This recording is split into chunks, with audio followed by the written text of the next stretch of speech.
अस्सलामुअलैकुम all friends. उम्मीद करता हूँ कि आप सब लोग खैरियत से होंगे, ठीक ठाक होंगे। मेरा नाम मोहम्मद शोएब है और आप देख रहे हैं लेजेंड ऑफ क्रिप्टो। आज का टॉपिक का अनुमान आप लोगों को पहले बता देता हूँ कि क्या है, किस बेसिस पे, किस चीज़ के लिए हम इस वीडियो को बना रहे हैं। तो उसका टॉपिक है कि हमारा क्रिप्टो हलाल है या हराम है, या हलाल है तो इसके अंदर किस लिमिट तक हम रह के ट्रेड कर सकते हैं हलाल तरीके से, कौन से तरीके इसके अंदर हराम है और कौन से तरीके इसके अंदर हलाल हैं।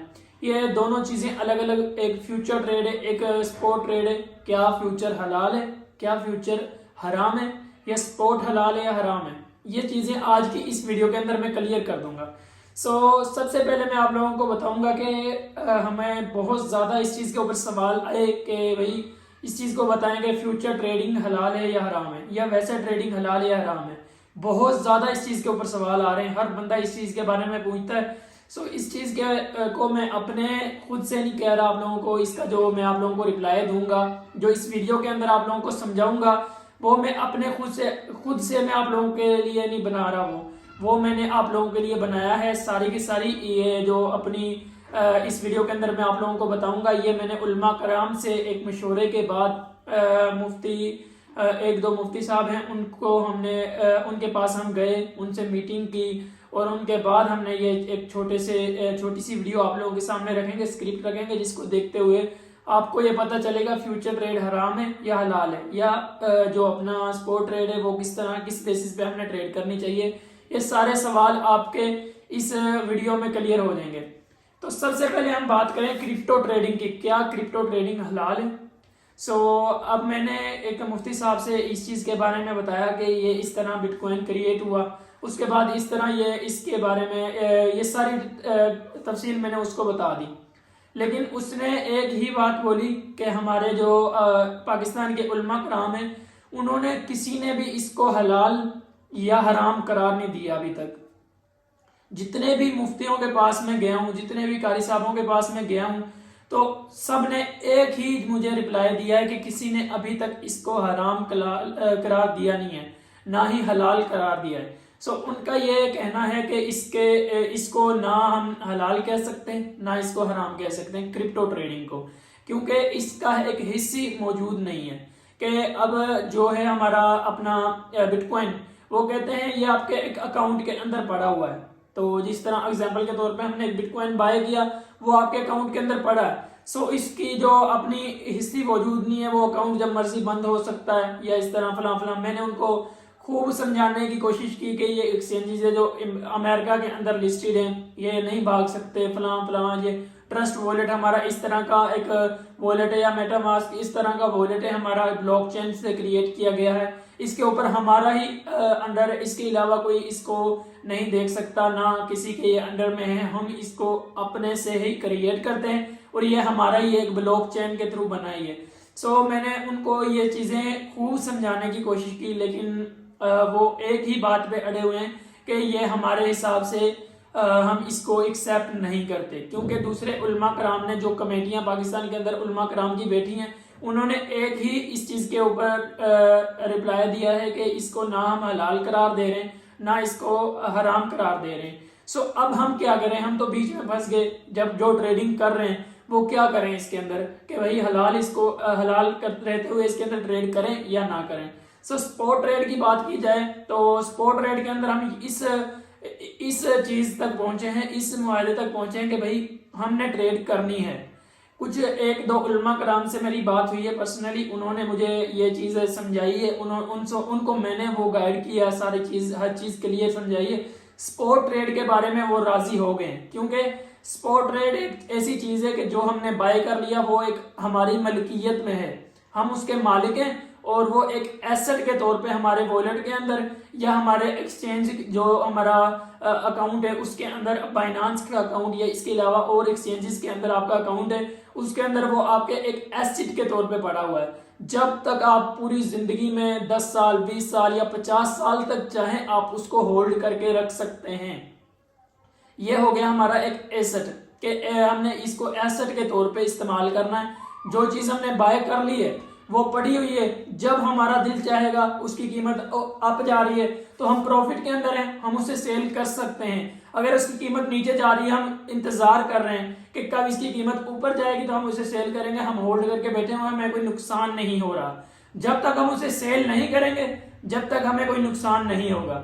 अगर उसकी कीमत नीचे चली गई, अब हम सेल करना चाहते हैं तो उस सूरत में हमें नुकसान होगा, उसके अलावा हमें उसके अंदर नुकसान होने का चांस नहीं है स्पॉट ट्रेडिंग के अंदर। अब मैं फ्यूचर की बात करूं तो फ्यूचर के अंदर हमारे उलमा कराम ने बिल्कुल मना कर दिया कि फ्यूचर ट्रेड बिल्कुल हमने नहीं करनी है। एक दो उलमा कराम से मेरी एक और इस बेसिस पे बात हुई है जो इस चीज को समझ गए हैं, जो उन उलमा कराम से बिल्कुल मुख्तलिफ है। उसकी एक छोटी सी वॉइस मैंने रिकॉर्ड की है तकरीबन 4 से 5 मिनट की। उसको मैं इस वीडियो के अंदर आप लोगों को सुनाना चाहूँगा। मैं अपनी इसी वीडियो के अंदर एक छोटा सा, वो पंजाबी जुबान के अंदर है और उम्मीद करता हूँ कि जितने भी पाकिस्तानी और हमारे इंडियन भाई सुन रहे हैं उनको पंजाबी जुबान समझ आ जाएगी। तो वो पंजाबी जुबान के अंदर उन्होंने एक छोटी सी 4 से 5 मिनट के अंदर वो रिकॉर्डिंग है, वो आप उसको सुनेंगे और उनसे आपको समझ आ जाएगा कि हमने किस तरह ट्रेड करनी है। उनका कहना यह है कि अब हम अपनी जिंदगी के अंदर डेली बेसिस पे बहुत ज्यादा गुनाहों से हमारी जिंदगी भरी हुई है। नाउजुबिल्लाह मैं ये बात कर रहा हूँ कि हम डेली बेसिस पे बहुत ज्यादा गुनाह कर रहे हैं। अब एग्जाम्पल के तौर पे कि हम सबकी बात तो नहीं कर रहा, मैं कुछ की बात कर रहा हूँ। हम अपनी जिंदगी के अंदर झूठ भी बोल रहे हैं, झूठ के अलावा हम अपने आसपास के लोगों को भी नहीं देख रहे कि वो भूखे प्यासे हमसाए वगैरह, ये सारी चीजें हमने अपने इस्लाम ने हमें इस चीज की अपनी दी हुई है कि हमने इसको देखना है, अपने हमसायों को देखना है, वो उनके घर में क्या हो रहा है, मतलब कि भूखे तो नहीं सो रहे वो। ये चीजें हमने ऑलरेडी अपनी सारी की सारी सोच के उसके बाद हमने देखनी है, और हम उसके बाद अपने उनके घर में खाना पक रहा है या नहीं, फला ये सारी चीजें, हम अपनी नमाजें नहीं पढ़ रहे, हम झूठ बोल रहे हैं, हम गीबत कर रहे हैं, ये सारे हम अपने जो है गुनाह अपनी डेली बेसिस पे कर रहे हैं। लेकिन जहां पे पैसा कमाने की बात आती है, जहां पे हम पैसा बना रहे हैं, जहां पे हमारे पास एक हुनर है और उस हुनर को इस्तेमाल करते हुए हम गोरों से पैसे निकलवा रहे हैं, क्रिप्टो ट्रेडिंग जो है अपनी ये फ्यूचर ट्रेडिंग, ये गोरों से पैसे निकलवा रहे हैं, उन गोरों का पैसा है, हमने उसके अंदर अपने हुनर को दिखाना है उधर। अगर हमारा हुनर काम किया तो हम उनसे पैसा निकलवा सकते हैं। तो अगर फ्यूचर ट्रेडिंग की बात की जाए ना, जो एक्सचेंजेस होते हैं वो हर साइड से जीत रहे होते हैं, हर साइड से। एक्सचेंजेस है कभी जिंदगी में लॉस में नहीं जाता, एक्सचेंज है जो कभी जिंदगी में वो लॉस में नहीं जाता। फ्यूचर ट्रेड में हजारों करोड़ों लोग फ्यूचर ट्रेड कर रहे होते हैं, लोगों की लिक्विडेशन हो रही होती है, लोगों के स्टॉप लॉसेस हिट हो रहे होते हैं, कुछ ऐसे लोग होते हैं जो कि प्रॉफिट बना रहे होते हैं। वो कौन लोग हैं? वो वाले लोग हैं जो कि अपने रिस्क को मैनेज करते हुए अपने हुनर को दिखा रहे हैं। अगर हम भी बस सट्टे वाला काम करेंगे ना कि भाई अपना पैसा आया, हमने $1000 अपने अकाउंट के अंदर डलवाया, $1000 में $500 लगा दिया एक ट्रेड के अंदर, और एक ट्रेड के अंदर हमने 500 पीछे रख लिया और वो हुआ तो डबल हो गया, नहीं तो वो जाया हो गया। ये एक सट्टेबाजी है, ये बिल्कुल हराम है, बिल्कुल हराम है। आप आए और आपने ज्यादा लेवरेज के साथ सारा फंड लगा दिया, बिल्कुल हराम है। ये हमारे उलमा कराम ने भी मुझे बोला, जिससे मेरी एक और मुफ्ती साहब की मैं वॉइस आप लोगों को समझाऊंगा, इसे सुनाऊंगा, इस वीडियो के अंदर ऐड करूंगा उसको मैं।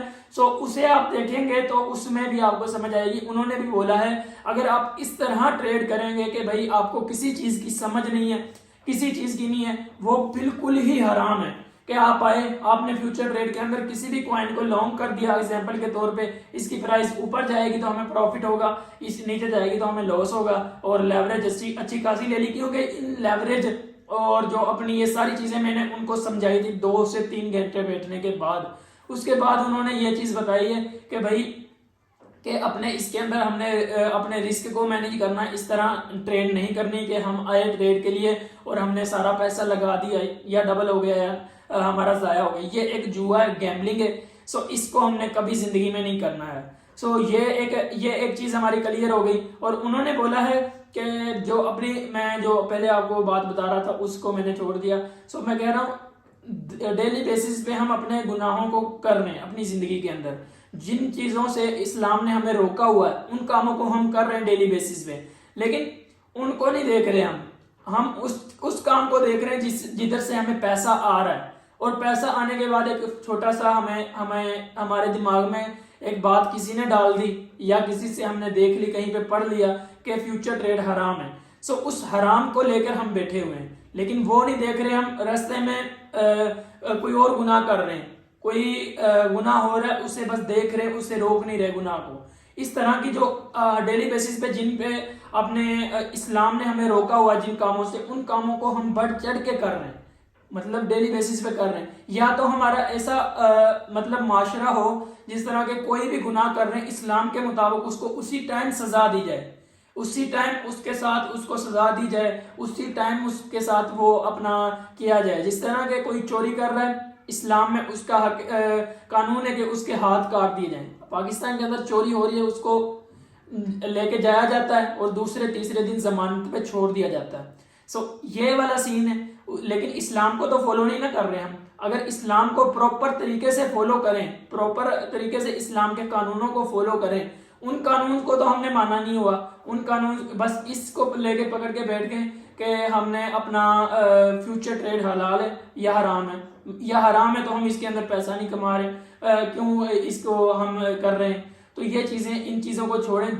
जिसका दिल मानता है, जिसका वो कहता है यार कि अगर मैं इसके अंदर अपने एक रिस्क को मैनेज करते हुए एक लिमिट के तक रहते हुए ट्रेड करूं तो मुझे इसके अंदर प्रॉफिट हो तो एक अच्छी चीज है, मैं करता रहूं, तो वो कर सकता है। जिस तरह के अभी मेरा दिल चाह रहा है कि मैं ट्रेडिंग करूं, फ्यूचर ट्रेडिंग। सो अगर मैं ट्रेडिंग कर रहा हूं तो मैं मेरा दिल कह रहा है कि मैं इसके अंदर ट्रेड करूं, तो वो ट्रेड कर रहा हूं। अगर आप भी इन चीजों को देखने के बाद, और जो मैं इस अभी 1 मिनट के बाद मैं उन कारी साहब की अपने आपको इसी के साथ एक वीडियो अटैच कर दूंगा। सो उस वीडियो को देखेंगे, उस वॉइस को सुनेंगे, रिकॉर्डिंग को सुनेंगे, उसके बाद आपका अगर दिल चाह रहा है कि आप फ्यूचर ट्रेड करें तो आप करें।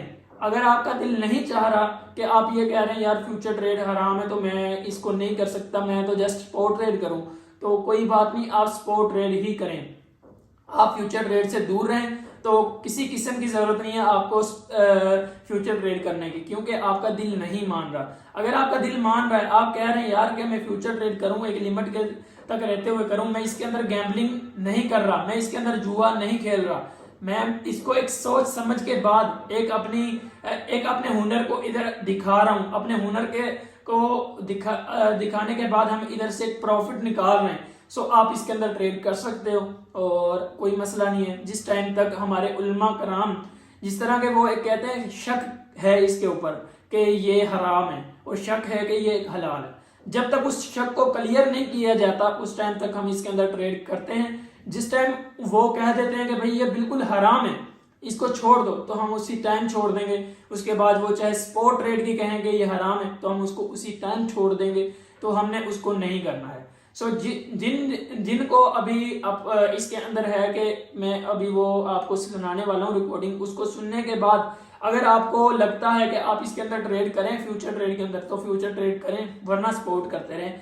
उस टाइम तक मैं आपको अगेन बता दूं, उस टाइम तक हमने ट्रेड करनी है फ्यूचर जिस टाइम तक हमें अपना जो है उल्मा कराम हमें ये नहीं कह देते कि ये बिल्कुल हराम है इसको छोड़ दो, क्योंकि अभी तक किसी उल्मा कराम ने ये बात नहीं बोली है कि ये हराम है या ये हलाल है। सो एक शक की बिना पे जब ये शक क्लियर हो जाएगा, वो कह दें ये हराम है, तो हमने उसी टाइम छोड़ देंगे। चाहे वो स्पॉट ट्रेड के बारे में कहें तो हमने स्पॉट ट्रेड भी छोड़ देनी है, क्योंकि वो कह रहे हैं हराम है, अभी उन्होंने हराम बोला नहीं है, तो अभी हम करें इसको और कोई मसला नहीं है। मैं अभी वो वॉइस सुनाता हूँ आपको, उस वॉइस को सुनने के बाद अगेन मैं आऊँगा, थोड़ी सी आप लोगों के साथ शेयर करूँगा और उसके बाद इंशाल्लाह हम अगेन अपनी ट्रेड स्टार्ट करेंगे। चीज़ है जी मतलब है शरीक ग्रुप कह रहा है कि नाजायज़ है, दूजा ग्रुप कह रहे हैं कि जायज़ है। ਹੁਣ ਉੱਥੇ ਵਿਚਲਾ अटल फैसला कोई नहीं हो रहा चीज़ ਤੇ ना अटल फैसला हतमी फैसला आ गया कि हाँ जी ये हराम है या हलाल है, ਉਹ ਤੇ ਤੁਸੀਂ ਕਰ ਸਕਦੇ ਹੋ। ਨਾ ਉਧਰ ਹੈ ਨਾ ਉਧਰ ਹੈ, ਵਿੱਚ ਫਸ ਗਿਆ। ਹੁਣ ਇਹਦੀ ਗੁੰਜਾਇਸ਼ ਹੈ ਕਿ ਉੱਥੇ ਖਾਮੋਸ਼ੀ ਹੈ। ਹਾਂ ਉਸ ਤੋਂ ਬਾਅਦ ਅਗਰ ਹਤਮੀ ਫੈਸਲਾ ਆ ਜਾਂਦਾ 2 ਸਾਲ ਬਾਅਦ 10 ਸਾਲ ਬਾਅਦ 15 ਸਾਲ ਬਾਅਦ ਉੱਥੇ ਤੁਸੀਂ ਕਹਿ क्लोज कर दो, बंद कर दो, हाँ जी ये तो हराम है कतई। पहले तो इतने शरीयत खामोश है ना, मुफ्तियान साहबान जी चीज़ें उत्थे खामोश ने, कुछ सही कह रहे हैं कुछ नहीं कह रहे, कोई फैसला नहीं आ रहा। ਜਦੋਂ ਫੈਸਲਾ ਆਏਗਾ ਫਿਰ ਕਲੀਅਰ ਹੋ ਜਾਏਗਾ। ਹੁਣ ਜਿਹੜੇ ਕਬੀਰਾ ਗੁਨਾਹ ਨੇ ਉਹ ਅਸੀਂ ਸਾਰੇ ਕਰ ਰਹੇ ਹਾਂ, ਜਿਹਦੇ 'ਚ ਚੋਰੀ ਵੀ ਹੈ, ਗੀਬਤ ਵੀ ਹੈ, ਜਨਾਹ ਵੀ। ਜਨਾਹ ਤੋਂ ਬਦਤਰ ਹੈ ਗੀਬਤ। ਗੀਬਤ ਕੀ ਹੈ? ਤੇਰੇ 'ਚ ਐਬ ਹੈ, ਗੰਦਾ ਹੈ। ਮੈਂ ਤੇਰੇ ਮੂੰਹ ਤੇ ਅਗਰ ਤੇਰੇ ਗੱਲ ਕਰਾਂਗਾ ਤੂੰ ਮੇਰੇ ਮੂੰਹ ਦੰਦ ਕੱਢ ਦੇਗਾ ਮਾਰ ਕੇ ਕੁਸੋਂ, ਉਹ ਮੈਂ ਤੇਰੀ ਪਿੱਠ ਪਿੱਛੇ ਕਰ ਰਿਹਾ। ਇਹ ਗੀਬਤ ਹੈ। ਚੁਗਲੀ ਹੈ, ਦੋ ਭਰਾਵਾਂ ਨੂੰ ਲੜਾਉਣਾ, ਇੱਧਰ ਇਹ ਵੀ ਕਬੀਰਾ ਗੁਨਾਹ ਹੈ। ਗੀਬਤ ਵੀ ਕਬੀਰਾ ਗੁਨਾਹ ਹੈ। ਹੁਣ ਜ਼ਨਾ ਤੋਂ ਬਦਤਰ ਹੈ ਗੀਬਤ, ਜਿਵੇਂ ਆਪਣੇ ਭਾਈ ਦਾ ਮੁਰਦਾ ਗੋਸ਼ਤ ਖਾ ਲੈਣਾ, ਇਹ ਹਦੀਸ ਮੁਬਾਰਕਾਂ ਦੇ ਮਫਹੂਮ ਨੇ। ਉਹ ਅਸੀਂ ਸਾਰੇ ਕਰ ਰਹੇ ਹਾਂ। डाका मार रहे हैं, चोरी मार रहे हैं, गिबत कर रहे हैं, वादा खिलाफी कर रहे हैं। ਜਿਹੜੇ ਅੱਲਾ ਦੇ ਸੁਣੇ ਕੇ ਸਭ ਵਾਦਾ ਖਿਲਾਫ ਜਿਹੜਾ ਉਹ ਮੁਨਾਫਿਕ ਦੀਆਂ ਨਿਸ਼ਾਨੀਆਂ ਨੇ, ਫਾਸਿਕ ਨੇ। ਚੋਰੀ ਕਰਦਾ, ਮੁਨਾਫਾ ਕਰਦਾ, ਵਾਦਾ ਪੂਰਾ ਨਹੀਂ ਕਰਦਾ, नमाज तो सब तो ज्यादा है ना। होरां दी ते गुंजाइश है जितने भी कबीरा गुनाह कर लोगे या अल्लाह मेरी तौबा, अल्लाह ने माफ करता है। लेकिन नमाज दी नहीं है तौबा। नमाज फर्ज लुटानी पैगी। अगर तुसी 20 साल दियां भी रह गई ने उन्हां दी कज़ा देनी है। अगर कज़ा चो मर भी गया, निकल गया, वसीयत करके जानी है कि मेरियां इन्नियां नमाज़ां रह गई ने, ਉਹਦੇ ਮੁਤਾਬਕ ਉਹਦਾ ਫਿਤਰਾਨਾ ਹੋਏਗਾ। ਜਿਵੇਂ ਅੱਜ ਦਾ ਦੌਰ ਜਾ ਰਿਹਾ ਹੈ, ਅੱਜ ਦੀ ਜਿਹੜੀ ਤਰੀਕ ਨੋਟ ਕਰ, ਅੱਜ ਦੇ ਦੌਰ 'ਚ ਕਮ ਸੇ ਕਮ 1000 ਰੁਪਇਆ ਉਹਦਾ ਦਿਹਾੜੀ ਦਾ 5 ਨਮਾਜ਼ਾਂ ਦਾ ਫਿਤਰਾਨਾ, ਕਫਾਰਾ ਕਹਿ ਲਓ, ਪਤਾ। ਲੇਕਿਨ ਜਦੋਂ ਹੁਣ ਤੁਸੀਂ 40-50 ਸਾਲ ਜੀ ਕੇ ਜਾਣਾ ਹੈ, ਉਦੋਂ ਕੀ ਹੋਏਗਾ? ਉਸ ਹਿਸਾਬ ਨਾਲ ਫਿਰ ਤੁਹਾਡੀ ਜਿਹੜੀ ਆਪਣੀ ਮਲਕੀਅਤ ਵਸੀਅਤ ਕਰਕੇ ਉਹ ਲਾਣੀ, ਉਹ ਫਿਰ ਤਾਂ। ਲੇਕਿਨ ਉਹ ਵੀ ਤਦ ਕਬੂਲ ਹੋਣੀ ਜਦ ਤੱਕ ਤੁਸੀਂ ਆਪਣਾ ਪੂਰਾ ਉਹ ਕਰ ਲੈਣਾ, ਕੋਸ਼ਿਸ਼ ਕਰਨੀ ਹਰ ਹਾਲਤ ਤਾਂ। ਫਿਰ ਥੋੜੀ ਜਿਹੀ ਰਹਿ ਗਈ ਤੇ ਫਿਰ ਉਹ ਕਫਾਰ। ਇਹ ਨਮਾਜ਼ ਇਹਦੇ 'ਤੇ ਗੁੰਜਾਇਸ਼ ਹੈ ਹੀ ਨਹੀਂ। ਤੇ ਬਾਕੀ ਆ ਜਿਹੜੀਆਂ ਅੱਛਾ, ਇਹ ਜਿਹੜੀ ਚੀਜ਼ ਹੈ ਕਿ ਮਤਲਬ ਅਸੀਂ ਇਹਨਾਂ ਗੁਨਾਹਾਂ ਨੂੰ ਤੇ ਨਹੀਂ ਦੇਖ ਰਹੇ, ਅਸੀਂ ਕਰ ਰਹੇ ਹਾਂ ਡੇਲੀ ਬੇਸਿਸ ਤੇ। ਲੇਕਿਨ ਉਸ ਚੀਜ਼ ਤੋਂ ਇਲਾਵਾ ਅਸੀਂ ਜਿਹੜਾ ਹੈਗਾ ਅਸੀਂ ਆਪਦਾ ਪੈਸਾ ਕਮਾ ਰਹੇ ਹਾਂ ਜਿਹੜੀ ਫੀਲਡ ਤੋਂ, ਉਸ ਚੀਜ਼ ਨੂੰ ਅਸੀਂ ਕਹਿ ਰਹੇ ਹਾਂ ਕਿ ਇਹ ਹਰਾਮ ਹੈ। ਦੇਖੋ ਹਾਂ, ਲੇਕਿਨ ਉਹਦੇ 'ਚ ਹਤਮੀ ਫੈਸਲਾ ਨਹੀਂ ਆਇਆ ਨਾ ਤੇਰੇ ਕਿਸੇ ਆਲਮ ਨੇ, ਨਾ ਮੁਫਤੀਆਂ ਦਾ। ਕੁਝ ਕਹਿ ਰਹੇ ਨੇ ਕਿ ਜੀ ਹੈ ਨਹੀਂ ਹੈ, ਨਾ ਜਾਇਜ਼ ਹੈ ਨਾ ਹਲਾਲ ਹੈ, ਖਾਮੋਸ਼ ਹੈ ਨਾ, ਵਿਚਲਾ ਰਸਤਾ ਹੈ। ਹੁਣ ਹੋ ਸਕਦਾ ਕਿ ਜਿਸ ਤਰ੍ਹਾਂ ਅੱਗੇ ਮੈਂ ਤੁਹਾਨੂੰ ਦੱਸਿਆ ਵੀ ਅਲਕੋਹਲ, ਪਰਫਿਊਮ ਆ ਰਹੀ ਸੀ, ਅਲਕੋਹਲ ਹੈ ਜੀ, ਮੁਫਤੀਆਂ ਦੇ ਸੀ ਕਿ ਹਰਾਮ ਹੈ। ਲੇਕਿਨ ਉਹੀ 5-10 ਸਾਲ ਬਾਅਦ ਮੁਫਤੀਆ ਸਾਹਿਬਾਨ ਦਾ ਉਹਦੇ ਤੇ ਆ ਗਿਆ ਫਤਵਾ ਕਿ ਹਲਾਲ ਹੈ, ਇਸਤੇਮਾਲ ਕਰ ਸਕਦੇ ਹੋ। ਪਹਿਲੇ ਖਾਲੀ ਇਤਰ ਇਸਤੇਮਾਲ ਕਰਦਾ ਸੀ, ਫਿਰ ਮਹਿਫੂਮ ਵੀ ਇਸ ਤਰ੍ਹਾਂ ਹੀ। ਇਹਦੇ ਤੇ ਖਾਮੋਸ਼ ਹੈ ਨਾ, ਕੁਝ ਕਹਿ ਰਹੇ ਨੇ, ਕੁਝ ਆਖਰ ਉਹ ਵੀ ਮੁਫਤੀਆਂ ਸਾਹਿਬਾਨ ਨੇ ਜਿਹੜੇ ਉਹ ਚੰਦ ਵੀ ਹੈ ਚਾਹੇ ਇੱਕ ਵੀ ਹੈ, ਉਹਦਾ ਹਮ ਕਰ ਰਹੇ ਨੇ ਕਿ ਜਾਇਜ਼ ਹੈ, ਚੱਲ ਸਕਦਾ ਹੈ, ਦੂਜੇ ਨਹੀਂ। ਹੁਣ ਵਿਚਲਾ ਰਸਤਾ। ਹਾਂ, ਜਦੋਂ ਹਤਮੀ ਫੈਸਲਾ ਆ ਜਾਏਗਾ ਫਿਰ ਉਹਨੂੰ ਛੱਡ ਦਿਓ, ਉਹ ਤੇ ਖਤਮ ਕਰ ਦਿਓ। ਲੇਕਿਨ ਜਿੱਥੇ ਹਤਮੀ ਫੈਸਲਾ ਨਮਾਜ਼ ਦਾ ਹੈ, ਹੱਜ ਦਾ ਹੈ, ਰੋਜ਼ੇ ਦਾ, ਜ਼ਕਾਤ ਦਾ ਹੈ, ਅਸੀਂ ਛੱਡ ਨਹੀਂ, ਅਸੀਂ ਕਰ ਨਹੀਂ ਰਹੇ। ਜਿਹੜੇ ਪੁੱਛ ਹੋਣੀ ਹੈ ਤੇ ਅਸੀਂ ਇਹਦੇ 'ਚ ਪੈ ਗਏ ਕਿ ਹਲਾਲ ਹੈ ਜਾਂ ਹਰਾਮ ਹੈ। ਵੀ ਜਦੋਂ ਕਦੀ ਫੈਸਲਾ ਹੋਇਆ ਇਹਨੂੰ ਛੱਡ ਦੇਣਾ। ਅਲੀ ਫਿਲਹਾਲ ਕਰੀਏ, ਫਿਲਹਾਲ ਕਰੋ। और दूसरी चीज़, और सब तो ज़्यादा तो है ही ना, अगर तो उन पैसा करके किसी गरीब ही किहो जा ਉਹਨੂੰ ਦੇ ਦੇਵੋ। ਇਹ ਤੇ ਕਤੀ ਹਰਾਮ ਵੀ ਨਹੀਂ ਹੈ, ਇਹ ਤੇ ਜਾਇਜ਼। ਉਹ ਤੁਹਾਡਾ ਸਦਕਾ ਅੱਲਾਹ ਤਾਲਾ ਉਹਦੇ ਸਦਕੇ ਪਤਾ ਨਹੀਂ ਕਿੰਨੇ ਰਾਸਤੇ ਖੋਲ ਦੇਗਾ। ਦੂਸਰੀ, ਹਜ ਇੱਕ ਫਰਜ਼ ਹੈ, ਉਮਰਾ ਵੀ ਤਕਰੀਬਨ ਹੈ। ਲੇਕਿਨ ਉਸ ਤੋਂ ਬਾਅਦ ਜਿਤਨੇ ਉਹ ਤੁਸੀਂ ਨਮਾਇਸ਼ੀ ਕਰ ਰਹੇ ਹੋ, ਤੁਹਾਨੂੰ ਲੋਕ ਬੜਾ ਬੜਾ ਮਾਲਦਾਰ ਹੈ ਹਜ ਕਰਨ ਵਾਲਾ, ਤੇ ਇਹਦੇ ਉੱਤੇ ਤੁਹਾਬੀ ਗੁਜ਼ਰੇ ਨੇ ਹਜ਼ਰਤ ਅਬਦੁੱਲਾ ਬਿਨ ਮੁਬਾਰਕ ਰਹਿਮਤੁल्लाह, ਔਰ ਉਸ ਸਹਾਬਾ ਦੇ ਸ਼ਾਗਿਰਦ ਸਨ। ਔਰ 3 ਮਹੀਨੇ ਹਜ ਤੇ ਜਾਂਦੇ, ਸਫ਼ਰ ਕਰਦੇ, 3 ਮਹੀਨੇ ਨਾਲ 250-300 ਬੰਦਾ ਲੈ ਕੇ ਜਾਂਦੇ, 3 ਮਹੀਨੇ ਜਹਾਜ਼ 'ਚ ਜਾਂਦੇ ਸੀ, ਤੇ 6 ਮਹੀਨੇ ਆਪਣੀ ਤਜਾਰਤ ਕਰਦੇ ਸਨ ਇਹਨਾਂ ਦਾ। ਉਹਨਾਂ ਨੂੰ ਸ਼ੌਕ ਹੋਇਆ, ਤਾਬੀ ਸਨ, ਅੱਲਾ ਦੇ ਪਿਆਰੇ ਸਨ ਕਿ ਦੇਖੀਏ ਕਿੰਨੇ ਕੁ ਆਇਆ ਹਜ ਹੋਇਆ ਨਹੀਂ। ਉਹਨਾਂ ਨੇ ਬਕੌਲ ਉਹਨਾਂ ਫਰੀਦੁਦੀਨ ਅਤਾਰ ਰਹਿਮੁल्लाह, ਉਹਨਾਂ ਦੀ ਕਿਤਾਬ ਹੈ ਤਜ਼ਕਿਰਤੁਲ ਔਲੀਆ, ਉਹਦੇ 'ਚ ਜ਼ਿਕਰ ਹੈ। ਉਹਨਾਂ ਨੇ ਕਿਹਾ ਜੀ ਉਹਨਾਂ ਉਸ ਟਾਈਮ 6 ਲੱਖ ਹਾਜੀ ਗਏ ਸੀ। ਜਦੋਂ 6 ਲੱਖ ਹਾਜੀ ਗਿਆ, ਉਹਨੇ ਕਿਹਾ ਅੱਲਾਹ ਵਾਲੇ ਸਨ ਕੀ ਖੁਆਇਸ਼ ਦਿਲ 'ਚ ਪੈਦਾ ਹੋਈ ਕਿ ਕਿਹਦਾ ਹਜ ਕਬੂਲ ਹੋਇਆ। ਤੇ ਇਸ ਤਰ੍ਹਾਂ ਹੱਥ ਤਵਾਫ ਕਰਕੇ ਖਾਨਾ ਕਾਬਾ ਦੇ ਨਾਲ ਟੇਕ ਲਾ ਕੇ ਬੈਠ ਗਏ। ਜਿਸ ਤਰ੍ਹਾਂ ਹੀ ਬੈਠੇ ਉਹਨਾਂ ਦੀ ਅੱਖ ਲੱਗ ਗਈ। ख्वाब देख रहे हैं कि एक खब्बे फरिश्ता है, दाएं तरफ है, एक बाएं तरफ है। तो बाएं तरफ वाला फरिश्ता कह रहा है कि इत्थे किसी का भी हज कबूल नहीं होया, 6 लाख का 6 लाख किसी का हज। दाएं वाले फरिश्ते ने कहा 6 लाख का हज कबूल नहीं होया। लेकिन दमिश्क शाम दे विच, दमिश्क शहर शाम का, उत्थे मुहम्मद अली माकूफ मोची रह रहा, वो हज ते भी नहीं आया। हज का उन्हें इरादा किया, ਉਹਦੇ ਸਦਕੇ ਉਹਦਾ ਹਜ ਘਰ ਬੈਠਿਆਂ ਕਬੂਲ ਹੋ ਗਿਆ, ਔਰ 6 ਲੱਖ ਇਹਨਾਂ ਦਾ ਵੀ ਹਜ ਕਬੂਲ ਹੋ ਗਿਆ। ਇਹਨਾਂ ਦਾ ਵੀ ਹੋ ਗਿਆ, ਇਹਨਾਂ ਦਾ ਵੀ ਹੋ ਗਿਆ ਉਹਦੇ ਸਦਕੇ। ਉਹਦੇ ਸਦਕੇ ਵੀ ਪਰੇਸ਼ਾਨ ਹੋ ਗਿਆ, ਇੱਕਦਮ ਚੌਂਕ ਕੇ ਉੱਠੇ ख्वाब ਚੋਂ। ਇਹਨਾਂ ਨੂੰ ਮਿਲੀਏ ਤੇ ਸਹੀ। ਉਹ ਗਏ ਉਹਨਾਂ ਕੋਲ, ਜਦੋਂ ਉੱਥੇ ਪਹੁੰਚੇ ਦਮਿਸ਼ਕ, ਤੇ ਉਹਨਾਂ ਨੂੰ ਪੁੱਛਿਆ, ਹਾਂ ਜੀ ਮੁਬਾਰਕ ਹੋਵੇ ਹਜ ਕਬੂਲ ਹੋ ਗਿਆ। ਉਹ ਜਾਣਦੇ ਸਨ ਕੁਝ, ਤੇ ਉਹ ਰੋ ਪਏ, ਕਹਿੰਦੀ ਹਸਤੀ ਮੇਰੇ ਬੂਹੇ ਤੇ ਆਈ। ਉਹਨੇ ਫਿਰ ਉਹਨੇ ਕਿਹਾ ਦੱਸੋ ਤੁਹਾਡਾ ਹਜ ਕਬੂਲ ਹੋਇਆ ਕਿਸ ਵਜ੍ਹਾ ਤੋਂ? ਉਹਨੇ ਹਜ਼ਰਤ ਮੈਂ ਤੇ ਹਜ ਦਾ ਇਰਾਦਾ ਹੀ ਕੀਤਾ ਸੀ। ਚੀਜ਼ ਹੈ ਕਿ ਮੈਂ ਸ਼ਾਮ ਮੋਚੀ ਦਾ ਕੰਮ ਕਰ ਰਿਹਾ, 15 ਸਾਲ ਤੋਂ ਪੈਸੇ ਜਮ੍ਹਾਂ ਕਰ ਰਹੇ ਕੀਤੇ ਹਜ ਵਾਸਤੇ। ਤੇ ਇੱਕ ਦਿਨ ਰਾਤ ਨੂੰ ਮੈਂ ਘਰ ਆਇਆ ਤੇ ਮੇਰੀ ਬੀਵੀ ਨੇ ਮੈਨੂੰ ਕਿਹਾ ਕਿ ਹਮਸਾਏ ਦੇ ਘਰ ਗੋਸ਼ਤ ਪੱਕਾ ਹੋਇਆ, ਤੇ ਹਮਸਾਏ ਦਾ ਹੱਕ ਹੈ ਸਾਨੂੰ ਗੋਸ਼ਤ ਨਹੀਂ ਦਿੱਤਾ, ਤੇ ਉਹਨਾਂ ਨੂੰ ਜਾ ਕੇ ਲਾਮਾ ਦੋ ਸ਼ਿਕਾਇਤ ਕਰੋ। ਤੇ ਕਹਿੰਦਾ ਮੈਂ ਗਿਆ, ਜਾ ਕੇ ਦਰਵਾਜ਼ੇ ਦਾ ਹਮਸਾਏ ਦਾ ਦਰਵਾਜ਼ਾ ਖੜਕਾਇਆ, ਉਹਨੂੰ ਕਿਹਾ ਯਾਰ ਗੋਸ਼ਤ ਪੱਕਾ ਹੀ, ਸੱਜਣ ਦਿੱਤਾ ਨਹੀਂ। ਤੇ ਕਹਿੰਦਾ ਉਹਦੀਆਂ ਅੱਖਾਂ 'ਚ ਆਂਸੂ ਆ ਗਏ। ਤੇ ਕਹਿੰਦਾ ਮੈਂ ਉਹਨੇ ਹੈ ਜੀ ਹਾਂ ਮੇਰੇ ਬੱਚੇ 3 ਦਿਨ ਤੋਂ ਘਰ ਭੁੱਖੇ ਬੈਠੇ ਸੀ। ਮੈਂ ਬਾਜ਼ਾਰ ਬਾਹਰ ਗਿਆ ਤੇ ਦੇਖਿਆ ਗਧਾ ਮਰਿਆ ਪਿਆ ਸੀ। ਗਧੇ ਦਾ ਗੋਸ਼ਤ ਮੈਂ ਲਿਆ ਕੇ ਆਪਣੇ ਬੱਚਿਆਂ ਵਾਸਤੇ ਦਿੱਤਾ, ਖਵਾਇਆ ਉਹਨਾਂ ਨੂੰ। ਤੇ ਹੁਣ ਮੈਂ ਮੇਰੇ ਵਾਸਤੇ ਤੇ ਹਰਾਮ ਜਾਇਜ਼ ਸੀ ਕਿ ਭੁੱਖ ਦੇ ਵਿੱਚ ਸੂਰ ਵੀ ਖਾ ਸਕਦੇ ਹੋ, ਕੁੱਤਾ ਵੀ ਖਾ ਸਕਦੇ ਹੋ, ਜਿਹੜਾ ਵੀ ਗੋਸ਼ਤ में हराम जितनी भी नजर चीज, लेकिन वो भुख जान बचानी फर्ज है। कहना मेरे वास्ते तो जायज, लेकिन मैं अपने मुसलमान भाई ਨੂੰ ਕਿਸ ਤਰ੍ਹਾਂ ਹਰਾਮ ਖਵਾ ਸਕਦਾ? ਇਸ ਕਰਕੇ ਮੈਂ ਤੁਹਾਨੂੰ ਨਹੀਂ। ਤੇ ਫਿਰ ਉਹ ਮੋਚੀ ਦੇ ਜ਼ਿਹਨ 'ਚ ਉਹਨੇ ਹੈ ਅੱਲਾਹ ਮੈਂ ਹੱਜ ਵਾਸਤੇ ਜਾ ਰਿਹਾ, ਮੇਰਾ ਭਾਈ ਭੁੱਖਾ ਬੈਠਾ, ਉਹਨੇ ਆਪਣੀ ਜਿਹੜੀ ਜਮਾ ਪੂੰਜੀ ਸੀ ਹੱਜ ਵਾਸਤੇ ਉਹਨੂੰ ਜਾ ਕੇ ਦੇ। ਅੱਛਾ, ਜਿਹੜੇ ਉਹ ਹੈ ਅਸੀਂ ਆਪਦੇ ਹਮਸਾਇਆਂ ਨੂੰ ਦੇਤੀ, ਹਾਂ ਆਪਣੇ ਹਮਸਾਇਆਂ ਨੂੰ ਦੇਤੀ। ਉਹਦੇ ਸਦਕੇ ਫਿਰ ਉਹਦੇ ਸਦਕੇ ਫਿਰ ਅਬਦੁੱਲਾ ਬਿਨ ਮੁਬਾਰਕ ਨੂੰ ਕਿਹਾ ਜੀ ਮੈਂ ਤੇ ਇਹ ਨੇਕੀ ਕੀਤੀ ਜੀ। ਹਜ਼ਰਤ ਅਬਦੁੱਲਾ ਬਿਨ ਮੁਬਾਰਕ ਰਜ਼ੀ ਅੱਲਾਹ ਅੰਹੁ ਇਹ ਨੇਕੀ ਕੀਤੀ, ਇਹ ਮੈਂ ਕੀਤਾ ਥੋੜਾ ਜਿਹਾ। ਉਹਨੇ ਇਸ ਤੋਂ ਵੱਡੀ ਨੇਕੀ ਕੀਤੀ, ਇਹਦੇ ਸਦਕੇ ਤੇ 6 ਲੱਖ ਉਹਨਾਂ ਦਾ ਵੀ ਹੱਜ ਕਬੂਲ ਹੋ ਗਿਆ, ਤੇਰਾ ਘਰ ਬੈਠੇ ਕਬੂਲ ਹੋ। ਹੁਣ ਅਸੀਂ ਜਿਹੜੀ ਫਰਜ਼ੀਅਤ ਹੈ ਨਮਾਜ਼ਾਂ ਆਇਆ ਜਿਹੜੇ ਗਰੀਬ ਉਹ ਅਸੀਂ ਕਰ ਨਹੀਂ ਰਹੇ ਅਜੇ। ਤੇ ਇਹਦੇ ਸ਼ਰੀਅਤ ਵੀ ਮੁਫਤੀਆਨ ਵੀ ਖਾਮੋਸ਼ ਨੇ, ਸ਼ਰੀਅਤ ਨੂੰ ਨਾ ਜਾਇਜ਼ ਦੇ ਰਹੀ ਹੈ ਨਾ ਨਾਜਾਇਜ਼ ਦੇ ਰਹੀ ਹੈ। ਤੇ ਇਹਦੇ ਸਾਨੂੰ ਢਿੱਡ 'ਚ ਮਰੋੜ ਉੱਠਣ ਡਏ ਨੇ। ਤੇ ਇਸ ਕਰਕੇ करो, खुल के करो। जी फ्रेंड्स, इधर तक हमने अभी इसको सोचने के बाद इस फैसले पे आए हैं कि अभी जो जिसका दिल चाह रहा है वो फ्यूचर ट्रेड कर सकता है। अगर किसी को इसमें शक शुबा है कि वो चाहता है यार कि इधर से ये बिल्कुल हराम है, इस वो जायज़ नहीं है, वो नहीं करना चाहता, तो वो ट्रेड ना करे, फ्यूचर ट्रेड स्पॉट ट्रेड करे जस्ट वो। और इंशाल्लाह आप लोगों को इधर सिग्नल फ्यूचर के मिलते रहेंगे। और मैं आपको रिकमेंड नहीं करता कि फ्यूचर ट्रेड आप करें, मैं आपको नहीं कह रहा, लेकिन आपने अपने रिस्क के ऊपर और आपने अपना खुद आपने अपना वो देना, हिसाब देना है। अल्लाह ना करे इसमें एक गुनाह हुआ तो आप खुद इस चीज़ के ज़िम्मेदार हैं। ये मैं आप लोगों को पहले बात बता रहा हूँ। सो मैं आप लोगों को किसी को ये बात नहीं बता रहा कि आप फ्यूचर ट्रेड करो, मैं कहता हूँ ना करो। सो अगर आपने करना चाहते हो आप तो करो, कोई मसला वाली बात नहीं है, लेकिन आपने अपने रिस्क के ऊपर करना है। तो ये थी आज की हमारी वीडियो। उम्मीद करता हूँ कि आप लोगों को अच्छी लगी होगी और इस वीडियो को ज़्यादा से ज़्यादा शेयर करें अपने फ्रेंड्स के साथ, क्योंकि ये वीडियो बहुत इम्पोर्टेंट वीडियो है। और इंशाल्लाह जिन भाइयों ने हमारा टेलीग्राम चैनल ज्वाइन नहीं किया हुआ, डिस्क्रिप्शन में लिंक मिल जाएगा आपको, डिस्क्रिप्शन से हमारा टेलीग्राम चैनल ज्वाइन कर लें। ओके, अल्लाह हाफिज़।